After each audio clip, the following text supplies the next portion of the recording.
Have you ever seen a ship on the Great Lakes? If so, have you ever wondered why those ships are so huge? I have. I visited the Great Lakes and I enjoy watching cargo ships pull into port. The evolution of Great Lakes shipping can be explained by its history, safety, and modern ships. Let's start with the history. The history of Great Lakes shipping is long and full of changes. In the early days of Great Lakes shipping, steamships had many advantages over sailing ships. During most of the 19th century, sailing ships continued to haul many bulk cargoes, iron ore, coal, and stone, whereas steamships took over most of the package freight and passenger business. Most wooden vessels served both as freight and passenger carriers.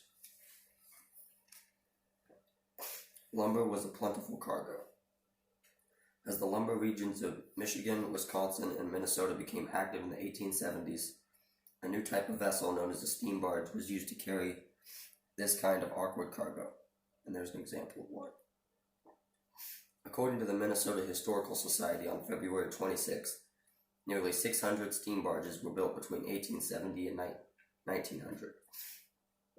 At the same time, this design also served in the iron ore, stone, and coal trade and quickly became the dominant vessel arrangement for these routes. The demand for Great Lakes shipping was often very inconsistent. The heyday of the Great Lakes steamship took place between 1890 and 1929 as hundreds of new vessels were built.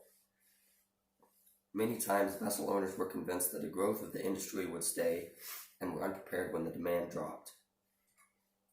During the Great Depression, nearly two-thirds of the ore-carrying fleet became inactive, along with passenger and package freight carriers in the 1930s.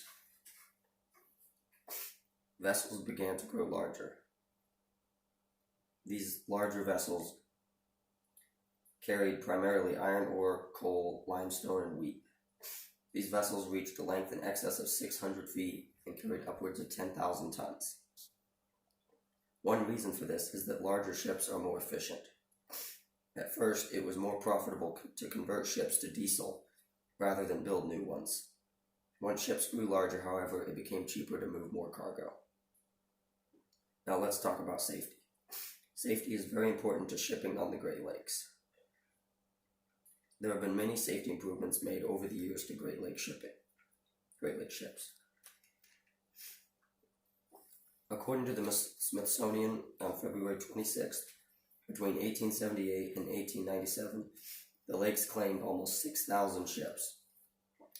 The disastrous storm of 1913 that sank over a dozen vessels and cost over 250 sailors' lives prompted other changes such as improved lifeboats, stronger hatch covers, and the slow adoption of radio communications. The Great Lakes are safer today than many parts of the world. Safety on the Great Lakes is proactive rather than reactive. The last major vessel lost on the Great Lakes was more than 20 years ago. Groundings and collisions are very rare, especially compared with the number worldwide. Finally, let's talk about modern vessels specifically. Great Lakes ships are unique. To handle Great Lakes cargo, a special type of vessel has evolved, the North American Laker, the largest being over 1,000 feet long, capable of carrying 70,000 tons of iron ore or 170,000 bushels of grain in a single trip.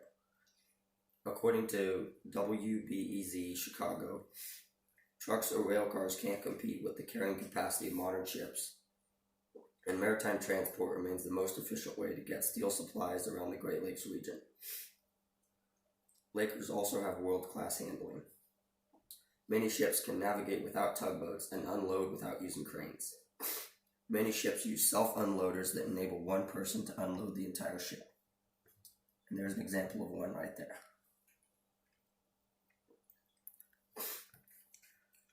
Lakers can ship almost anything. Vessels that once carried only iron ore pellets, stone, or coal have been modified to carry grain, salt, or even fertilizer. Lakers have an unusually long lifespan. Thanks to a career spent primarily in fresh water, the average life expectancy of a Laker is 40 to 50 years, compared to about half that for saltwater vessels. One reason for this is that downtime during winter layup allows ample opportunity for maintenance. So as I've told you, Great Lakes shipping has come a long way over the years. In summary, the evolution of Great Lakes shipping can be explained by its history, safety, and modern ships.